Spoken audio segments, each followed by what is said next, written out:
Ernakulam Bangalore Vande Bharat house full ആദ്യമാസ കണക്ക് railway പുറത്തുവിട്ടു.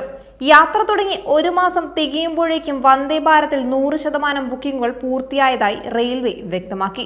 ട്രാക്കിലും വരുമാനത്തിലും കുതിച്ചുയർന്നിരിക്കുകയാണ് Vande Bharat. November 11-ന് പ്രധാനമന്ത്രി നരേന്ദ്രമോദി ഉദ്ഘാടനം ചെയ്ത ബാംഗ്ലൂർ എറണാകുളം വന്ദേ ഭാരത് എക്സ്പ്രസ് യാത്രയ്ക്കൊരുങ്ങുമ്പോൾ 1 മിനിറ്റെങ്കിലും വേഗം ലക്ഷ്യത്തിൽ എത്താനുള്ള വ്യഗ്രത പലരും കാണിക്കാറുണ്ട്. അപ്പോൾ സാധാരണ ട്രെയിനുകളേക്കാൾ 3-2 സമയം കൊണ്ട് ലക്ഷ്യസ്ഥാനത്ത് എത്തുന്ന വന്ദേ ഭാരതിന് ആവശ്യക്കാരുണ്ടാകുന്നതിൽ അത്ഭുതമില്ല. യാത്ര തുടങ്ങി ഒരു മാസം തികയുമ്പോഴേക്കും ബാംഗ്ലൂർ എറണാകുളം വന്ദേ ഭാരതിൽ 100% ബുക്കിംഗുകൾ പൂർത്തിയായതായാണ് റെയിൽവേ വ്യക്തമാക്കിയിരിക്കുന്നത്. ഇക്കാലയളവിൽ 55,000-ലധികം ആളുകളാണ് ഈ വന്ദേ ഭാരതിൽ യാത്ര ചെയ്തതെന്നും റെയിൽവേ പറയുന്നു.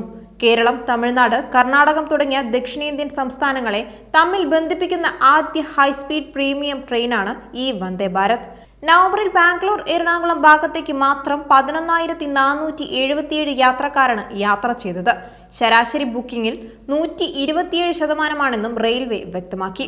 ഡിസംബർ 10 ആയപ്പോഴേക്ക് 16,129 യാത്രക്കാർ ബാംഗ്ലൂരിലേക്ക് വന്ദേ ഭാരതിൽ സഞ്ചരിച്ചതായി south western railways Bangalore division പുറത്തുവിട്ട റിപ്പോർട്ടിൽ പറയുന്നു.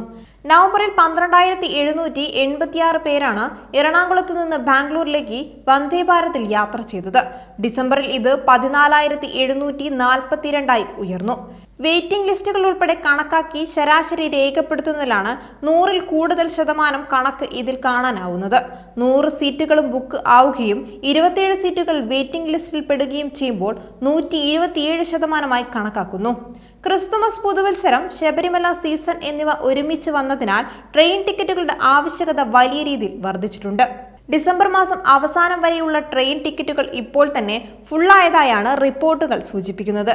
കൂടാതെ ദിവസേന യാത്ര ചെയ്യുന്ന യാത്രക്കാർ, ജോലിക്കാർ, വിദ്യാർത്ഥികൾ, വിനോദസഞ്ചാരികൾ എന്നിവർക്കിടയിലെ എറണാകുളം ബാംഗ്ലൂർ വന്ദേ ഭാരതിന്റെ ജനപ്രീതിയും വർദ്ധിച്ചു വരികയാണെന്നും റെയിൽവേ ഉദ്യോഗസ്ഥർ വ്യക്തമാക്കി.